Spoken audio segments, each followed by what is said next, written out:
substances, also known as PFAS, is really very complex. With PFAS, it's not just one compound, it's thousands of compounds that are often present in products and in the environment as mixtures, and some can partially degrade to form other shorter chain compounds over time. PFAS can also be very sticky and adhere to surfaces, form micelles, and accumulate at air-water interfaces, which complicates measurement techniques.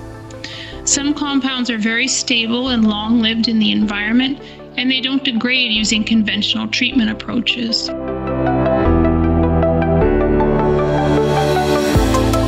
The evolution of PFAS work over time has been really interesting. In the very beginning, we were really interested in research and development efforts to try and identify new technologies for treating PFAS and evaluating the efficiency of conventional technologies. I've been working on PFAS-related issues for over a decade, which is a really long time in the PFAS world.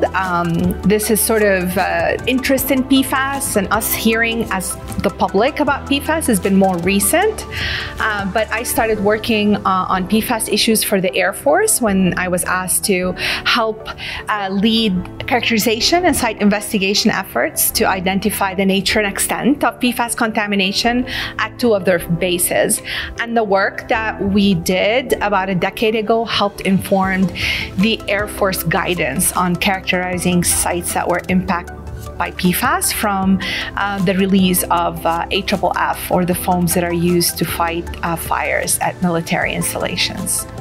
As the states are getting more educated on PFAS-related issues and regulatory drivers are sort of appearing on the scene, we've gone to doing a lot more traditional site investigation type work and remedy evaluations in addition to the R&D. And with the evolution of litigation, we're also involved in a lot of consulting and expert testimony work related to PFAS. So the issues that we're discussing in this document are really relevant to all three. It's an R&D project to help inform best practices in the field for both sampling and treatment, and they're really important in terms of developing guidelines and best practices and what's credible and what's not in the legal realm.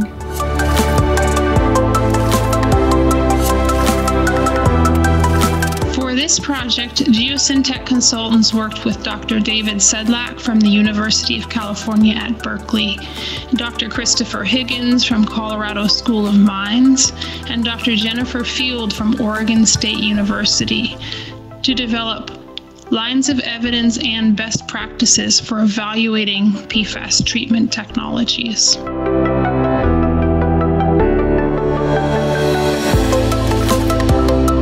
The first and most important line of evidence is a decrease in PFAS concentrations.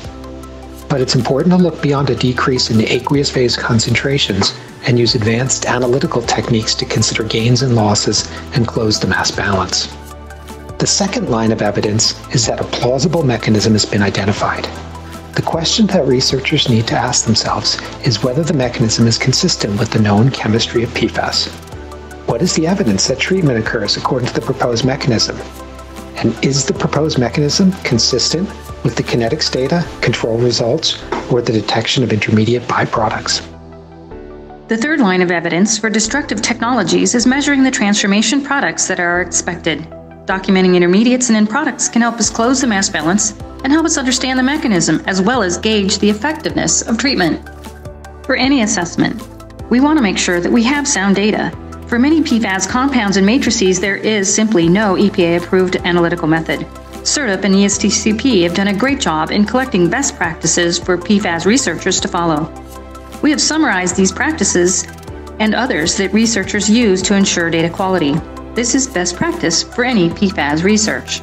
We also describe best practices in study design. One thing we've learned about PFAS treatment is that everyone has a different specialty and background knowledge that they bring to the table. By cross-pollinating between the academic and applied research worlds, we've summarized best practices for study design such as triplicate analyses, controls, and establishing reproducibility and uncertainty in key results. Other factors can decrease PFAS treatment efficacy, including the particular mixture of PFAS present, the levels of the various PFAS, and other water quality parameters. This is particularly helpful in assessing whether a technology is robust and practical. A technology might work well in the laboratory using high concentrations of PFAS in highly controlled conditions. However, it is important to also test such a technology under varying and environmentally relevant conditions.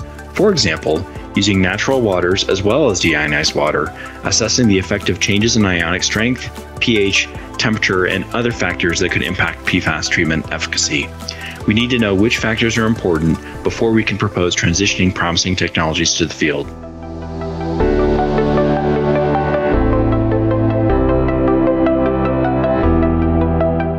We hope that by pooling our collective knowledge, we can provide technology developers and reviewers with clear metrics, strengthen research plans and study design, accelerate the development of promising PFAS treatment technologies, and improve the return on research investments. Please take a look at the fact sheets that we've developed on PFAS analytical techniques and other best practices, as well as each line of evidence. We've also developed checklists for evaluating PFAS treatment technologies, a list of frequently asked questions with answers, and our guidance document. And we hope that you'll find them valuable and spread the word. So far, the response from PFAS researchers has been very positive.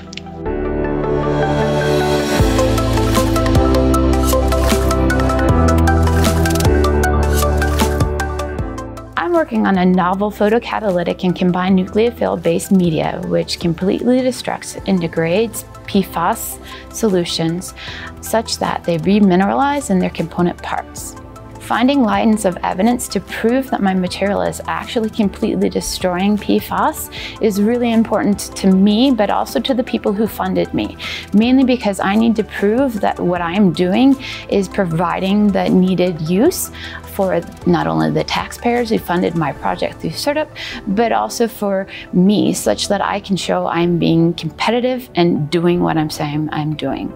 As we move into more PFAS destructive mechanisms, having best management practices is essential. Having a fact sheet as a practitioner or a researcher is incredibly important to know how to do these measurements.